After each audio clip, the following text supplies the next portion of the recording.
Mr. Liscano, President Montoya, Dr. Loinas, Dr. Shahade, Mr. Batia, colleagues, students, ladies and gentlemen, good evening. How's everyone doing? I'm Juan, the Director of Communications here at Miami-Dade College, and on behalf of our more than 120,000 students, welcome to Miami-Dade College and the very latest installment of the Mike Fernandez Leadership Series. Today, we're very proud to present this series once again. Our speaker is Mr. Juan Carlos Liscano, the Vice President of the Miami Hub of Operations for American Airlines. He'll be formally introduced in just a moment by my colleague, Dr. Rana Shahade. Miami-Dade College is Dean of Global Business, Trade, and Transportation at the Fernandez Family School of Business, who also leads today's conversation right here at the entrepreneurial hub of the region, Miami-Dade College's Idea Center. And our director, Romy Batia, is here somewhere. He's always running around they're right in the front row. Thanks so much, Romy, for once again opening your doors for this series. Before that, I want to once again thank the benefactor, the funder of this amazing series, Mike Fernandez, even in absentia.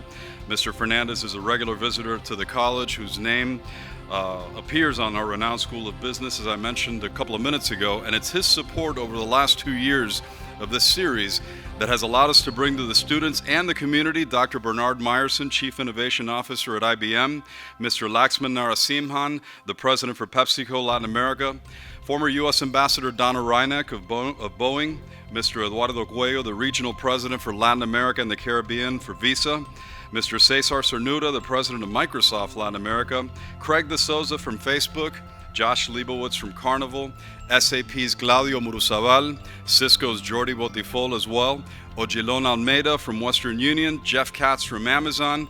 We also had Carlo Enrico from MasterCard, Patrick Goddard from Brightline just a few weeks ago, and today we have Mr. Liscano from American Airlines. What a lineup of thought leaders. Let's give Mike, even though he's not here, a big round of applause for making this possible. And now it's my pleasure and honor to hand things off to my colleague, Dr. Shahade. Rana?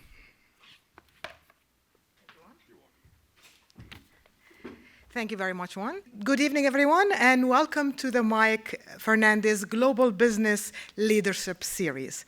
My name is Rana Shihade, and I'm the Dean of the Miguel B. Fernandez Family School of Global Business, Trade, and Transportation at Miami-Dade College. It is a pleasure and an honor to be here with you this evening to introduce our speaker today, Mr. Juan Carlos Liscano, the President of Miami Hub Operations at American Airlines. As Vice President of Hub Operations in Miami for American Airlines, Mr. Liscano is responsible for all airport operations at MIA, which is American Airlines' largest international hub. It's a major cargo hub, and of course, it's the gateway to Latin America and the Caribbean for many of us. Mr. Liscano is responsible for nearly 13,500 employees across all departments at MIA, both above and below the wing.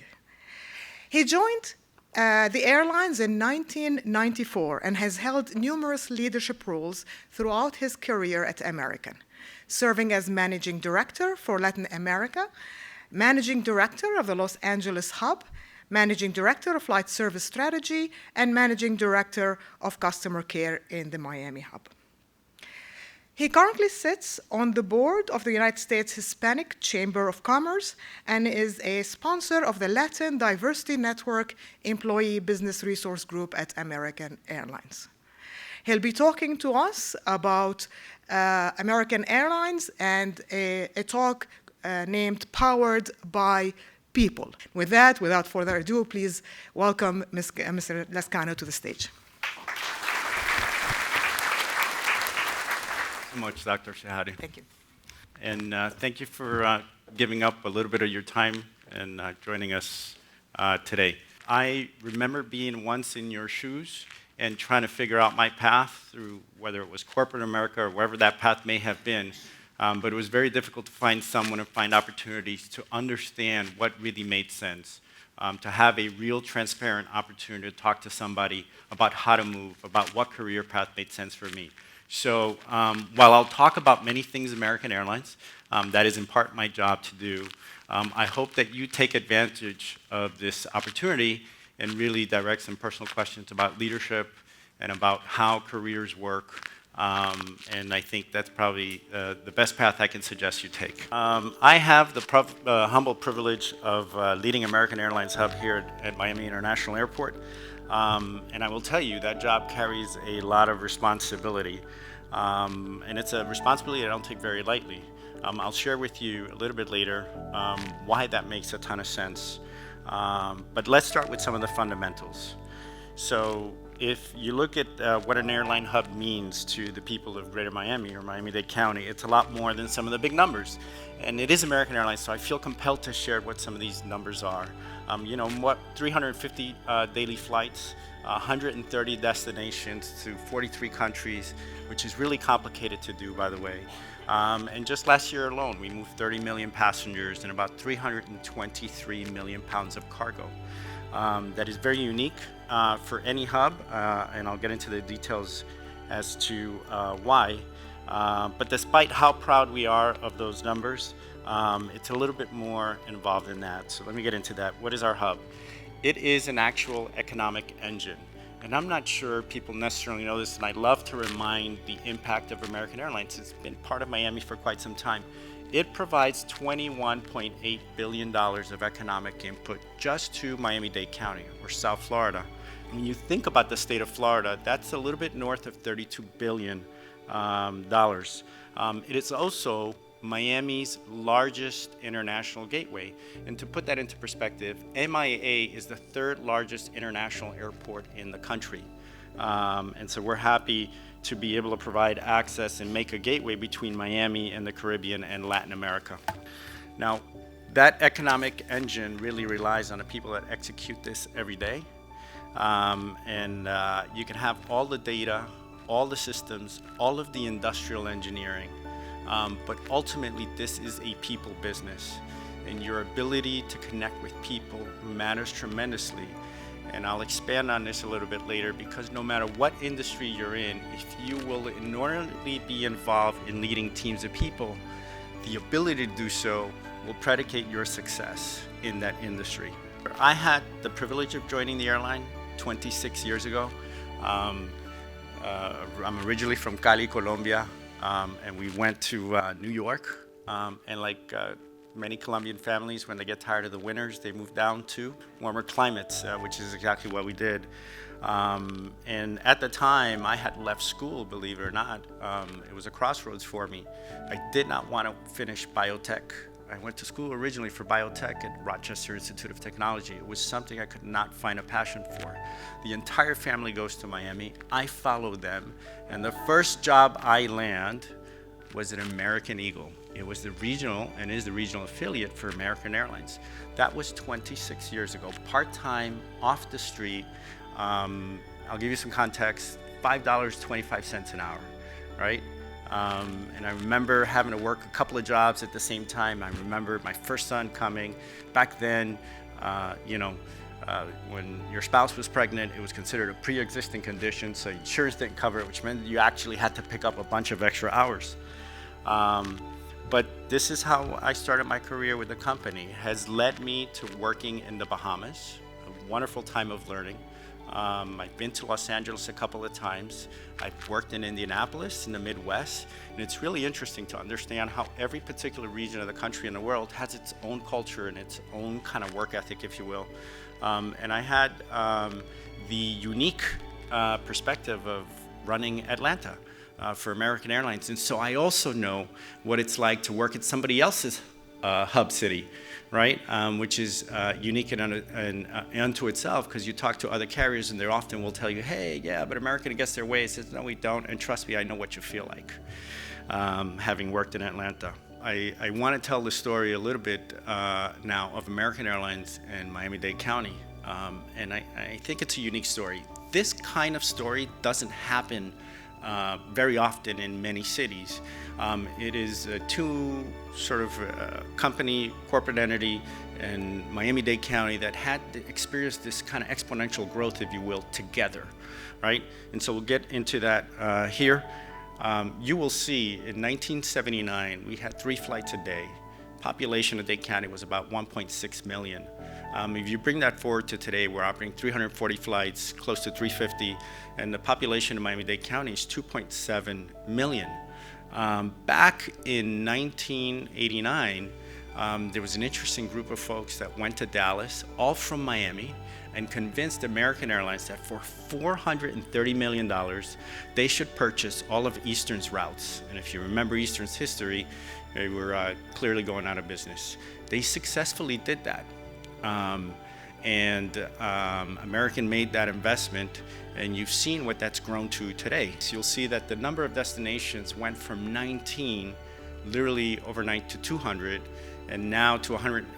Number of flights went to 200, and now to 340, but the destinations grew to 142. That is pretty significant. And then you look at the GDP growth for Miami-Dade County. It almost doubled during that time frame. And so I often tell folks that the DNA of American Airlines is somehow interwoven with the DNA of Miami-Dade County, because we have helped in some way grow the success of this city, grow the success of the travel industry. It was an individual, Mr. Peter DeLaura, who I owe a ton of gratitude, and all of the employees at the airport owe a ton of gratitude, had a vision behind this, and he promised folks back then that American Airlines would grow to 10,000 employees. Well, I'm happy to tell you that that promise was absolutely kept, but surpassed, because we now have 13,500 employees. A little bit about Miami as an airport and how that compares, because we are South Florida, and we are a South Florida community, and so we kind of interact quite a bit with Fort Lauderdale, but they're two different entities. So American Airlines as a hub carrier, we are 3 times the size of the next closest competitor, and even when you include both Miami and Fort Lauderdale airports. The other piece that makes it a bit different is we are a very large cargo operator at the same time. There is no cargo operations at Fort Lauderdale, and that is an important piece or work stream or piece of business that makes Miami-Dade County and Miami International such a success. When you look at the number of cities that you can access, as a comparative to both airports, 30 destinations are served by no other carrier in South Florida. So we go to 30% of the destinations here. And out of that number, 60% of them are actually just flown by American Airlines. There are some small international destinations we love to brag about. They sound really interesting. You talk about Bonaire or Cap Haitian or Pereira, which is where my dad is from. But then there are some destinations that are equally important, such as Omaha or Grand Rapids. And the vibrancy of a hub makes those possible. So the larger you are as an airline, the more opportunities you fly. And I'll talk a little bit about Pereira as an example. We fly that route with a 319. Half of the customers on that flight are actually O&D traffic, originating and destinating traffic. But the other half are going to up to 50 other connections out of Miami. And that is what allows you to offer more options for your customer base. And it is one of the great things about the hub and spoke model, which is something that American Airlines pioneered many years ago. I'll go back to this point of being the 3rd largest private employer in Miami-Dade County. You can see sort of the breakdown by jobs and what some of those average salaries are. I will tell you that just this month alone, we have brought in 30 new pilots, and we're on track this year for about 1,900 new pilots. And so there's always a constant process of hiring. What is also unique about American Airlines and being able to talk about the size is that every job you might think of, just about every job, is actually covered or available within the airline. So if you're interested in real estate or corporate real estate, there's a position for you. If you're interested in accounting, there's a position for you. If you're interested in food, there's a position for you. You remember the mention, I actually was able to work in flight services. There are folks that sit down and do menu design. No matter what your opinion is about airline food, by the way, there is someone in charge of that. And so there is someone that's also in charge of picking the wines. So you talk about any particular field, and it is actually covered within the airline. I want to shift here and talk a little about airline industry in general and as a whole. And this is now everybody included. And what you're looking at is kind of review of the industry from 2000 to about 2008. The industry was terrible at making money. It was absolutely marginal at best. And if you had a tough exogenous shock to the industry, we were like, oh my gosh, how are we going to make this?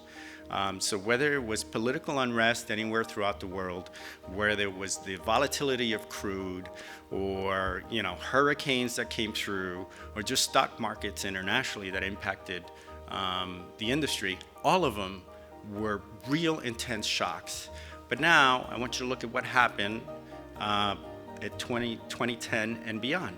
Now remember, in that time period, we were going through the recession, right? The Great Recession. And it caused consolidation, an expedited consolidation of the industry. It caused mergers to happen and bankruptcies to happen. And as the industry kind of matured and right-sized, it became profitable. And if you look at the industry from about 2010 onward, it's been just that. In fact, you kind of pick out 2017 as a year, and the profitability of the industry was somewhere to the tune of, I believe, $26 billion. What is interesting about that number is most of that was in North America. Most of the carriers throughout Latin America and everywhere else around the world were not displaying or had not achieved that level of profitability. But nonetheless, we believe firmly, as do others and in other airlines, that the airlines are now suited to withstand exogenous shock in a much different way than they have been in the past. The industry has come a long way, and it has evolved, and it is maturing. And here's where I like to focus a little bit on leadership, if you let me. For someone to be a manager, no matter what industry or business or place you want to work at, that you need certain technical skills. And you need to build those skills, and you come to an institution such as Miami-Dade College to build upon that, and hopefully academia can let you do such a thing. But to be able to do that effectively, and here's where I think things are shifting, not only in airlines, but just about any place you choose to work, you have to be able to carry a degree of emotional intelligence. This is now an increasingly more important skill set. Right? So I'll get back to emotional intelligence and why that matters. You talk about 13,500 team members. I promise you, I show up through the doors of the airport every day with absolutely my very best disposition, my desire to succeed, and to exude confidence in what I want to achieve that day. And throughout the day, I will run into multiple individuals, and every single one of them to me is the most important person at that very moment. And that type of emotional labor is not easy to carry, but it is a mark of success, in my opinion, my humble opinion, of a good leader. It is a good trait to have. The ability to engage folks, to communicate effectively, to be transparent about what you need to share is a skill set that doesn't come easily. And so please do not get upset at me, folks from Miami-Dade College.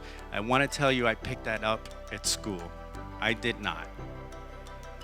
It's something you learn along the way, but it's also a skill set that you have. You can build on it, but not everybody has that ability. And if you do, you should leverage that.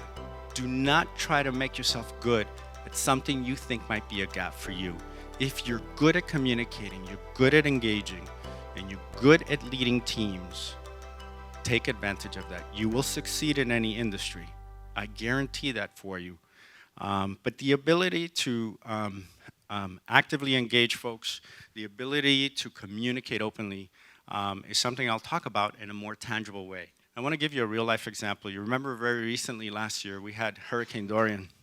And you're looking at the path. I mean, the path changed multiple times, right? But American Airlines has 13,500 employees. Most of our employees live in Miami-Dade County. Then you go up a little bit north, there's some employees that live in Broward. But you would not believe me. We actually have somebody that lives right in the corner. They're in Jackson, I think it's Jacksonville County, right in the top corner of the state. We have employees literally throughout the entire state. These are pilots, they're flight attendants, they commute to work. They're mobile workforces. So it's not like everybody lives just close to the airport, they come to work. It's a very different type of business set. So how do you effectively communicate with people that are worried about their homes, worried about their families, worried about, do I need to prepare? How soon do I prepare?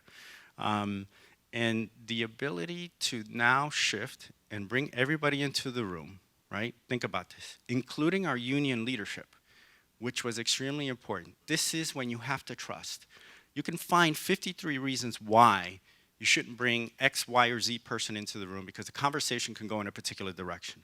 But if you trust that you're doing things for the right reasons to ultimately achieve the very best outcome for your entire family, you will get there. And people will see that genuinely as your interest. And they will put their best effort forward and work with you to achieve that. And that is exactly what we did. So as this was evolving, we said, okay, how many rooms do we need to reserve at the hotel? So we have actually employees that can come in case we need to have them readily available. And by the way, how do we start communicating? And so we leverage platforms of communication, not just communication that we normally use, but the communication that the unions use, the communication that people use through WhatsApp and all other types of channels to make sure that what went out was the same tune. And that was a power of bringing, that was a power of trusting and a power of bringing everybody in one room, having the conversations. We talked about what the plan was for the day. We met twice a day, but when we decided, the magic was that despite the varying opinions, everybody aligned to that path.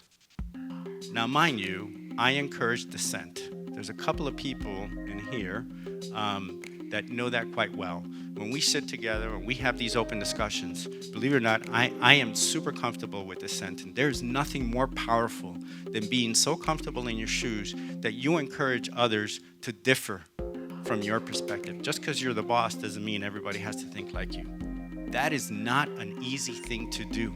Think about that for a second. But when you're capable of reaching that balance and knowing when you reel the ideas in, that emotional intelligence, and knowing where you're able to guide someone back with some intelligent feedback, it is an extremely powerful tool. And I hope you're able to pick that up along the way as you grow through your careers. So I will tell you that when the hurricane that didn't hit Florida, it turned the other way. We were super happy about that. That we didn't have to shut down the airline. I wouldn't say the entire employee population, that would be disingenuous if I said that, but a large portion of our employees were really grateful about the approach we took, about the way we engaged in the communication, and about how we kept everybody informed. So important to create context for your team members so that they participate in a part of the process. Important to convey optimism. Nobody wants to walk in the room and say, there's the boss. Oh my gosh, he's losing his hair. He's going crazy. Doesn't know what to do. That's not what people want to do. They're not looking for General Patton either, but they certainly want to follow someone that feels confident about their direction and that understands how to get there.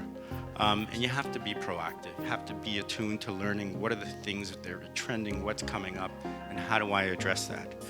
And I will guarantee you'll achieve success if you follow that formula. And that is, by the way, not something that just applies to Hurricane Dorian.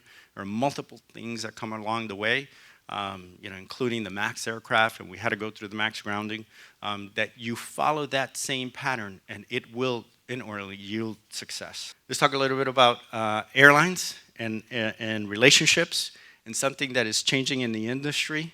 This is a part of the airline sort of group of families that is changing. There's some people in industry that have been vocal that have actually said, hey, the time or the era of alliances as they exist, the one worlds, the different alliances out there has changed. And so now there's a different way of approaching this. Clearly an outcome of the scenario that evolved with LATAM Airlines. I will tell you that we actually disagree with that. It may seem interesting that, or kind of trendy if you want to follow what some of the analysts are saying and you want to follow their path. We like to think that we're better suited to follow our tempo and our rhythm to how the industry is evolving. And so we went completely the opposite way. We actually supported the whole concept of alliances. This is kind of how the world is laid out, right? And you can tell there's a couple of gaps there, especially in South America and a little bit in Africa and the Middle East. But we went after a relationship that was obvious to a lot of people, but really made a lot of sense. And that relationship is with Gol. And so we announced a partnership with Gol. You can look at the orange, if you will. That's their network in Brazil. They are the largest airline in country. And if you look at Americans' access, we fly to Rio, we fly to Sao Paulo, and we fly to Brasilia.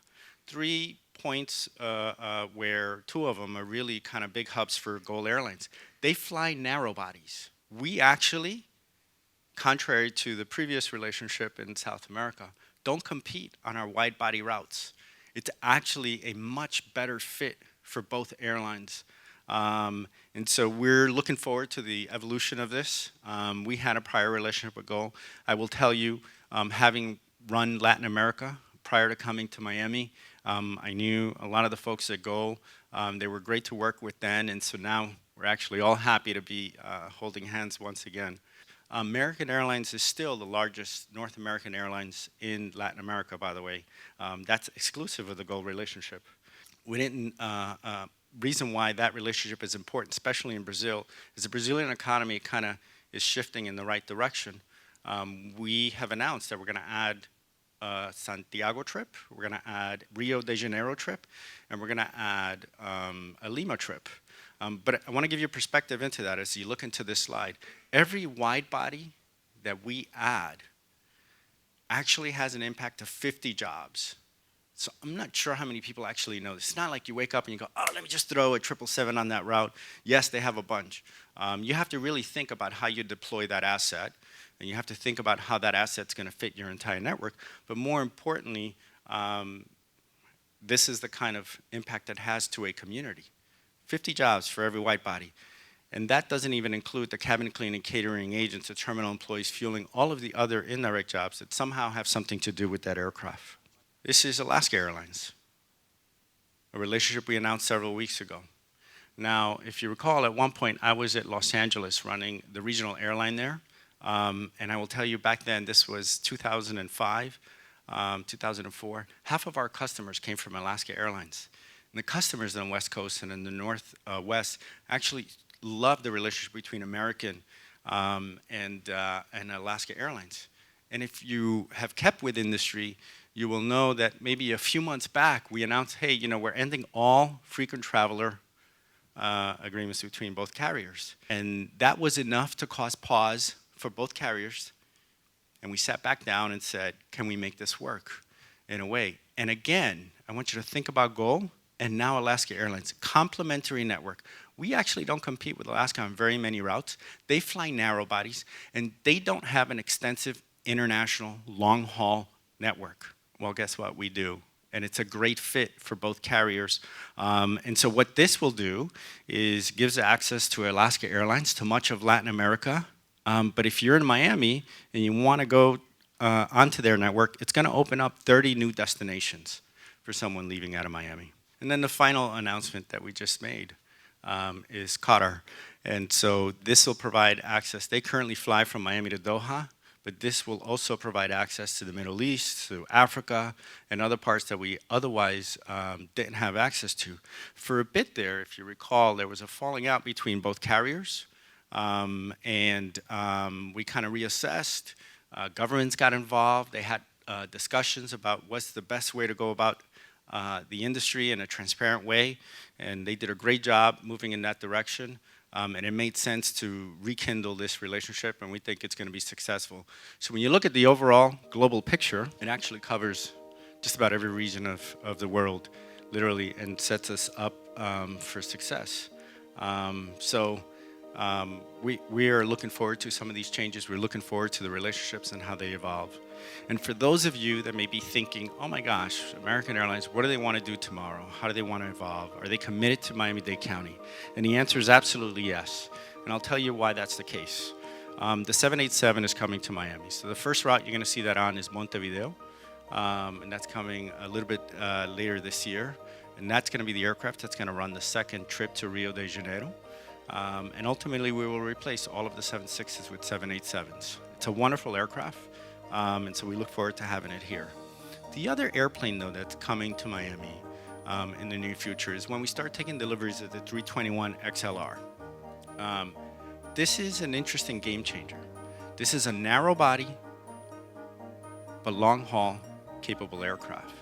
It's gonna have lie flat seats up front, and it's gonna be able to do efficiently long routes in markets that are mid-sized, that are otherwise not capable of being flown with wide bodies, with the big wide bodies. This one is gonna allow us to fly to destinations we otherwise can't fly positively today. And so we're looking forward to this aircraft coming into the hub and coming into our network without doubt. Tell you about Miami as a hub and the work that all of the amazing 13,500 team members at the airport achieve every day. And I'll be, like I said, as transparent as you allow me to be. Look, we were notorious for losing your bag in Miami 15 years ago. It's what it was. We went and worked with the county, invested in a baggage system that was actually put to use several years back. And today, Miami, for American Airlines, runs the absolute best bag number in the entire network. And to have this incredible shift in how the work is done is something I'm incredibly proud of, but it's absolutely none of my work. It's the work of the 13,500 team members at the airport that have made that happen. The other piece, despite the challenges in 2019, so I don't know if you have a good memory, but 2019 clearly had challenges for us with the MAX aircraft. It was almost, I think, government budget issues. They moved CBP officers to the border, and so there was long lines at the airport. There was quite a bit of challenges throughout the entire year. Yet we finished 2019, Miami specifically, as the second best on-time performance in the history of the Miami hub. That is a ton of work, a ton of amazing work that the team members at the airport accomplished, despite all of the headwinds. And I'm incredibly proud of what they've done. Now, with those two accomplishments, which I think are key, I will be the first one to tell you we have to absolutely be better. We have to deliver better service. We have to deliver your bags to claim much faster than what we're doing today. And so I know that, and that's why continuous improvement and that relentless desire to want to win is super important as you lead large groups of people. And so we're going to continue to chase that down, and if there's a part 2 to this series at some point, I intend to bring you some more accolades, but for now I think those are pretty good. And we're not done with that. Something not very many people in the community are aware of is we just made a $30 million investment in a second hangar at the airport. This is what we call Building 890. That is an actual picture that was taken recently, and that is this is in addition. If you look at the bottom left, I think that's our current hangar that you usually see as you're coming into the airport. So now we've added more than 163,000 square feet of hangar space that are going to allow us to bring additional maintenance work to Miami International. So you don't plan on bringing 787s. You don't plan on hiring the amount of pilots that we're hiring. You don't sign a lease for $30 million if you don't believe in Miami-Dade County. If you don't believe that you're here to win. You don't do these kinds of things if you haven't figured out over the last 30 years how to be fierce competitors and at the same time very humble, responsible servants of this community. And so that brings the notion of the long game. It brings the notion that you cannot allow short-term distractions to keep you from achieving your long-term objectives. And so there are many of those distractions that are coming along the way. But make no mistake, we're here for another 30 years, and we intend to be the hometown airline at Miami International Airport. And we intend to honor that responsibility that comes with having such a broad network.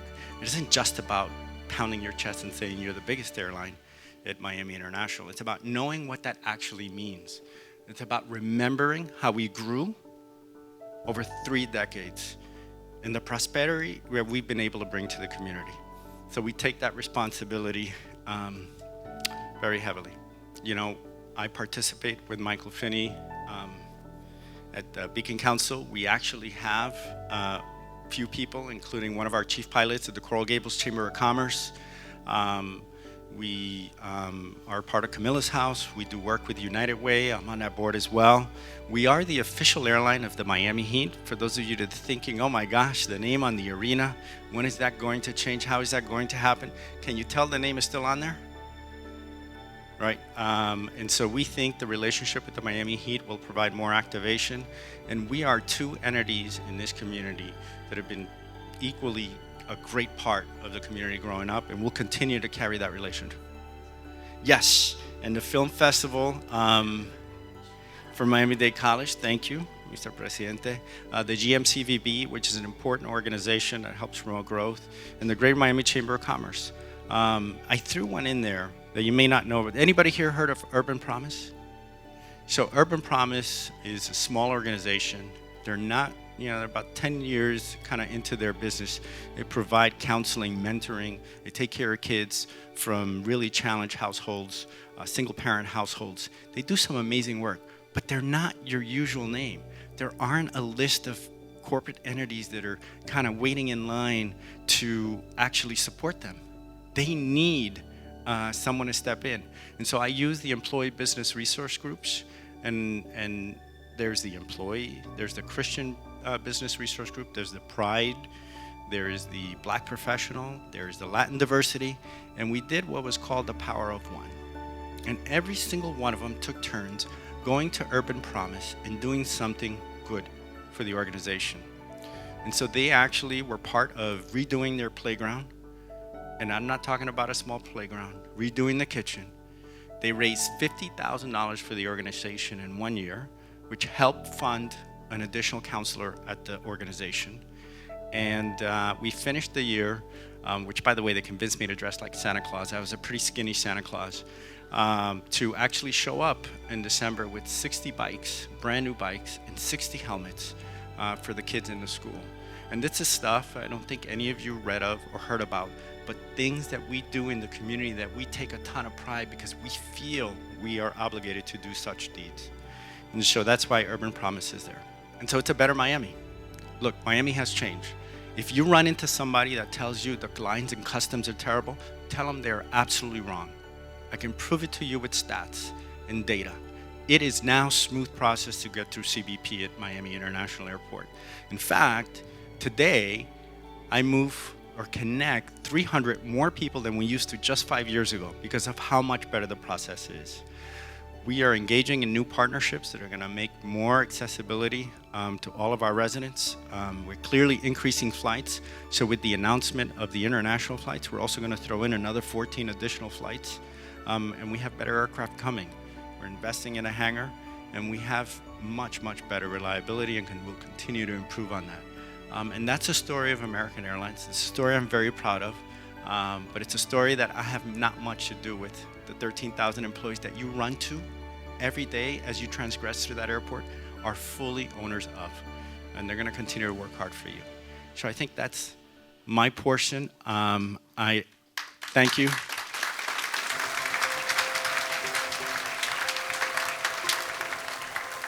Thank you very much. This was a wonderful, wonderful talk. Really appreciate you coming here and sharing your story, American Airlines story.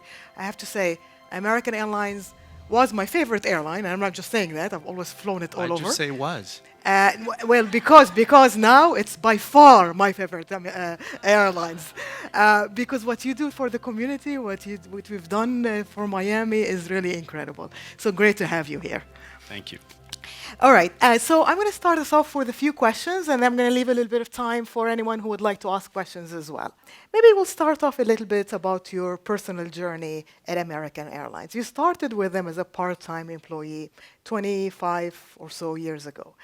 And I'm sure you've gone through quite a bit in your journey to become the leader that you are at American Airlines. You spoke a lot about emotional intelligence. Can you elaborate a little bit more about that and maybe talk to us about the characteristics that it takes to become a leader? Okay. That was a lot of questions all in one statement, so I don't know which direction I'll take. Hopefully it makes sense to everybody.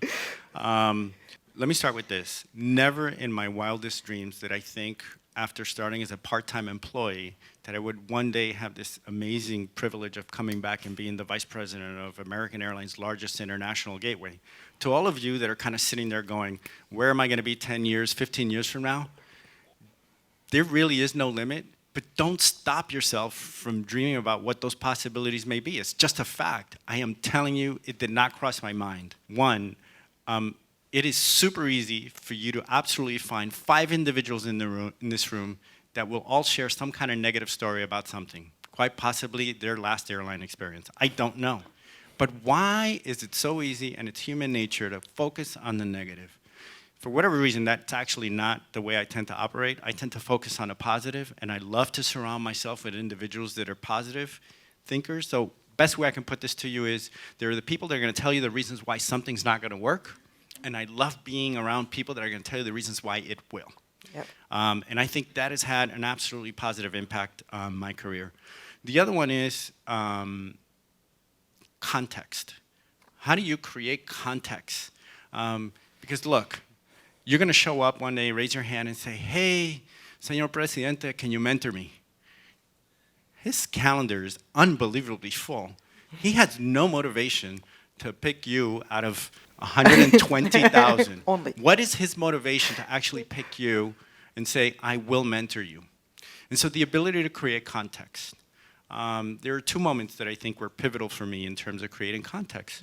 One is I was growing up in the airline. The person that was running the ramp and operations, 2 departments, left suddenly. No, they didn't get fired. They left for a different job. And I can tell my boss at the time, the general manager, was trying to figure out a solution. You could tell he was stressed.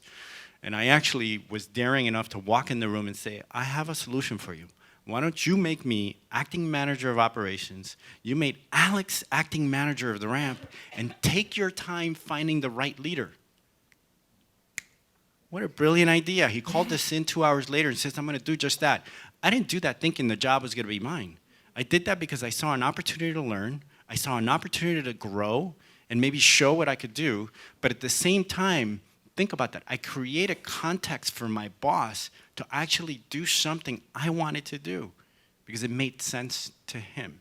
The second time I had a very similar pivot was actually when I picked up Latin America. There was an individual that had Mexico and Central America, retired from the company, and I was just running South America.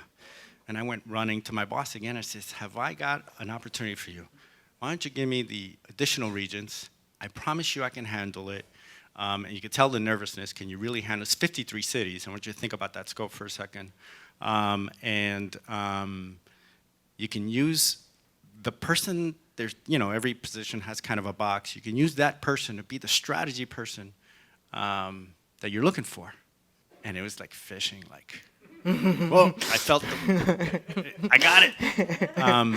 And we moved forward with that plan. And so I created context for an opportunity. And sometimes you have to find what those nuggets are and how you create context for another person to view a benefit. And when it becomes a benefit to them, they are more prone to actually accede or follow the direction that you're asking for. It's very different than if I would have just shown up and said, I want to do this. I would have said, well, why you, and what is it that you want? I created context. And so I think context is very very, important. very wise advice. Yep. The other one is a genuine humbleness that, look, you can get whatever title you want, but genuine humbleness is going to get you so much further with your teams and with the people you get to work with every day. They will support you even when you make a mistake, because they will realize that you're an individual just like them. I often remind folks in rooms, and trust me, there are some frontline team members that can be quite engaging and quite colorful. And I always remind people, hey, I started just like you. I have responsibilities just like you. I have debt just like you. So let's start there. The humanity that we share between us is the first thing that brings us together. Then we can talk about the business and what we may disagree on. And people will perceive that. And that will allow you to get a lot more done and a lot more accomplished. And so those are just 3 things. Those are wonderful 3 things. Those are great advice. I hope everybody's taking notes out there with students. That's really wonderful advice. Humbleness takes you a long way, as well as you spoke about creating this win-win opportunities, the context with these opportunities. I think these are great advice. How does the hub here in Miami, being an international international hub compared, for example, in operations to hubs such as Dallas, Fort Worth, which is, I know, is your largest hub, in terms of like baggage handling, operations, maybe technology? Look, this is our home and the community that we're in, so somehow I have this bias where I think everything we do at Miami International is better than the rest of the world. And I realistically, at the same time, remind myself that's just not the case. But I am very competitive, both internally and externally, and I don't think that's a bad quality to have. Dallas-Fort Worth is reaching just north of 900 flights a day, you know, and if you recall, we're at 350 flights a day. Yet Dallas-Fort Worth only has 60% of the international traffic that we do. Flying internationally to 43 countries is unique and complicated unto its own. We have a room, a large room, dedicated just to the different immigration forms that go on the different flights. It is insane, the logistics that have to go, the requirements that each country has. So that provides a unique difference. The other piece that is different is because of the nature of the flying that we do in the places we go to, we tend to check more bags per customer than a Dallas-Fort Worth or a Charlotte or a Chicago. That means that we're moving on any given day 50,000 bags through that baggage system. And the logistics behind that, it is an 11 miles long conveyor system. It is the longest conveyor system in North America. I'm not sure people know that, so think about what it takes to maintain that. But then the logistics and the industrial engineering that goes behind ensuring that bags actually get delivered to the makeup units for the different flights, for the different destinations, it's just that much more complicated. And so to be able to brag and tell you that we have the best baggage performance, way, way better than Dallas, which, you know, it's good. It's, again, the work of the team members. But that is something that creates uniqueness into Miami International. The other piece has to do with how the airport is set up. We love the airport. It's a much improved airport, but it is a linear airport. And I know that most of you in this room won't think about that. It is a long terminal. It's like 1 mile long. You know, if any of you have a great story about how we brought you into gate D3 and connected you at D60, we can talk about it after the session. But there are other hub and spoke airports that are actual fingers. And so the fingers creates a much more efficient exchange of passengers and their luggage.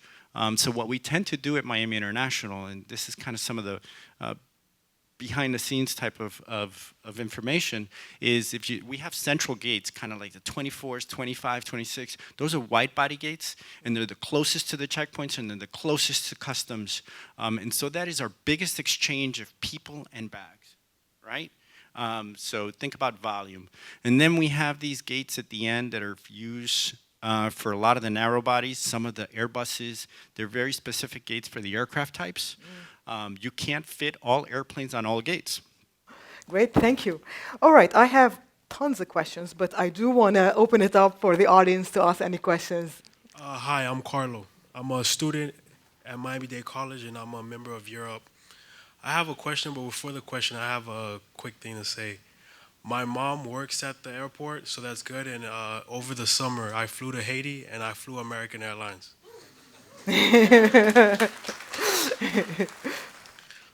You started off with making $5.25 an hour, and you're here now, and who knows where you're going to go in the future. I want to know, knowing what you know now, what would you have done differently?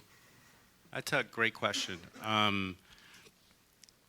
There are, you know, it's really important to find someone you can trust and that also wants to take the time in having a conversation with you. It's very hard to find because their bandwidth is always consumed with the day-to-day operations. And it is kind of seeking out one or two individuals very early on. Because look, the fact is I don't know your backgrounds, and this isn't intended to make my background any different than anyone else. Neither of my parents went beyond high school, right? That's okay. I adore the heck out of them, and I wouldn't change the way I was raised. But they would have no idea how to tell me, when you enter corporate America, these are the kinds of things you need to do, right? And so when you talk about underrepresented groups and how do you get a leg up and how do you fit diversity, equity, inclusion into the way your opportunities are created for you, you need to find someone that's willing to be open and transparent and tell you how to maneuver through that. So I would say finding a good person to connect with early on. And the other one is when someone walks up to you and says, Carlo, I want you to do this. And I don't know how to do that. I've never done that before. I remember the first time that question came my way, I almost tossed my cookies. I got so nervous. I said, I don't think I can do that. I've never led a group that large, much less I don't know what that is all about. And I went back and I reassessed and I said, if I have to show up tomorrow, clock in and clock out, why not push myself and do something different? And so it's getting comfortable with your inner self about understanding that the only way you're going to excel is by becoming uncomfortable with yourself, if that makes sense. You don't achieve the next best record in the Olympics in whatever discipline if you're not willing to push yourself beyond the last record, right? Yep. And so how do you know realistically what that is? And so find those, believe in yourself. It's like a really difficult thing to do, but it is possible. It's finding that. My name is Hansel. I'm an MDC student as well as Year Up. My question was, from being a leader of a dozen to leading 13,000, what would you say is the same and what would you say is different? That's a really great question. You don't get as many opportunities to interact with all of the individuals that you need to. And so I tend to try to build times that allow me just walk time. Like I can let my schedule run absolutely for the entire day with meetings and appointments and presentations at Miami-Dade College. But the fact is I have to intentionally block time where I go out and actually walk the concourse, walk the ramp, and interact with people. And it's the approach.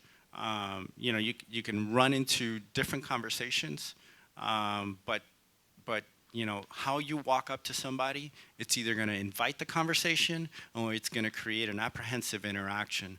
And I tend to try to do the more of the invitation. And even if I say hello to somebody and they're not necessarily the happiest person to see a manager in front of them, I feel like I've been invited into a conversation. And so I leverage that opportunity too. I make it a point to try to learn something personal about the individual because for me, that's how I remember, right?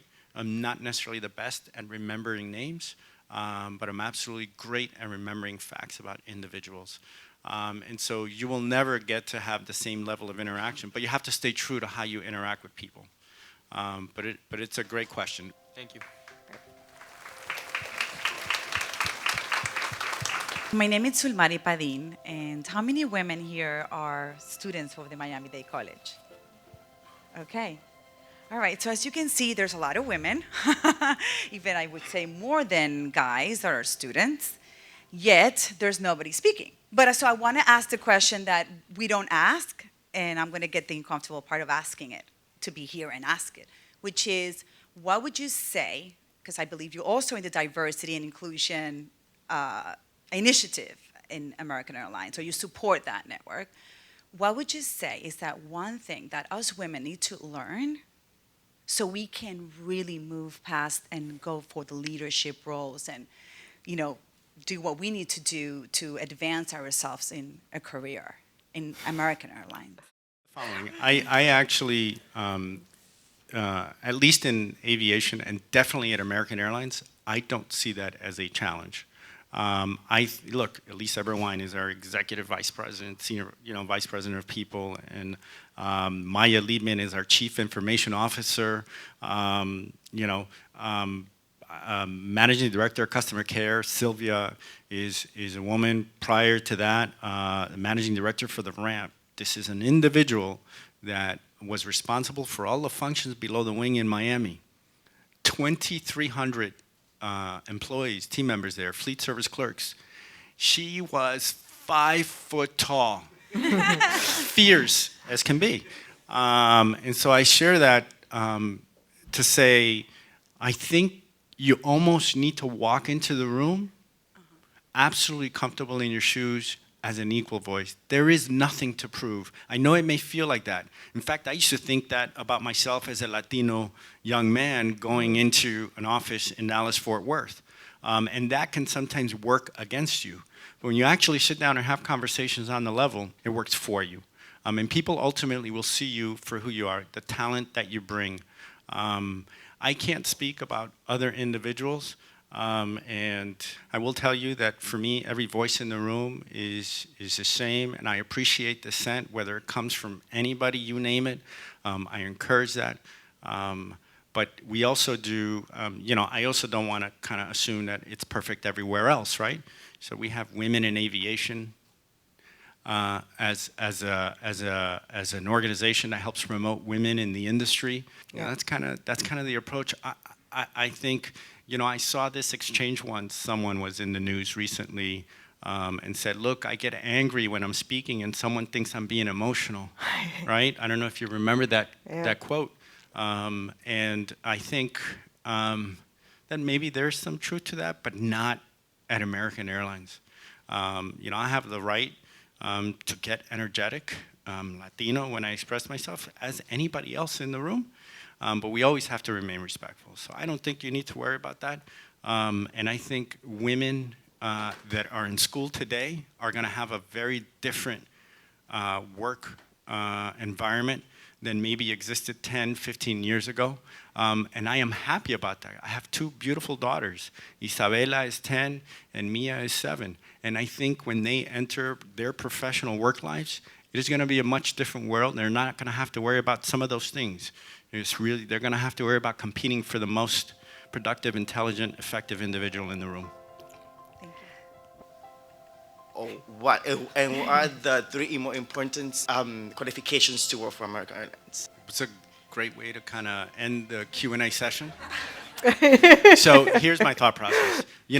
I'd love to celebrate anniversaries for our employees. We have employees that have 25, 30, 35, 40-year anniversaries. And when I do that, I actually pull their employee personnel file. And their employee personnel file is a paper one. And I walk them through their journey. I use Google Street View to show them where they were living when they applied. It's a really awesome way to celebrate somebody's tenure with the airline. The difference now with you is you're going to be fully digital. I won't be able to pull your file. And so what that means is you actually have to apply online. And there is now a much different process as it relates to working for the airline. I think you don't have to have a particular pedigree, but I will tell you what I look for, right? If you have anything that demonstrates service or hospitality, it immediately catches your attention because that's clearly the industry that we're in. But I look for the following defining quality in the experience you're putting on there, and it is grit. Have you ever heard of that? No, sir. Thank you. Grit. Yeah. It's the ability to not give up, to focus on your long-term objectives. So I will look at multiple resumes once the computer has said, here are the people that are candidates for the possible job. And I'm not kidding. I can have, you name the absolute best academic institution, regular institutions, average institutions. I will find the resume that demonstrates grit, the relentless pursuit without faltering on failure, right? Because we all will experience it. And if I can find someone that has grit as an inherent quality in who they are, I will go right after that person because they will go with me wherever we need to take the organization, and I know they will not quit on me. And that is an unbelievable quality to have. And when you're able to find people like that on your team, you tend to actually have a team that achieves a lot of great stuff. You can do a resume in a way that is a job description. Take advantage of your resume and put your actual accomplishments, tangible accomplishments that are measurable in one way or another, that demonstrate what work you're capable of doing. I'm very cognizant that if I'm hiring someone that's been out of school for 4 or 5 years, I'm not going to have some ridiculous $27 million improvement to the bottom line because they did something. But I'm going to look or try to look for trends in their accomplishments that say what projects were they involved in, what accomplishments did they achieve, was there an improvement in efficiency, productivity, how did they engage, what kind of groups did they get involved in, how active are you? I mean, when you get done with your work life, are you active or we like to just relax, and that's okay. I'm not saying everybody has to be the same way, but there's different ways to capture that. Thank you so much. Thank you for the question. Thank you so much. Thank you very much for your time. Really appreciate it. Thank you.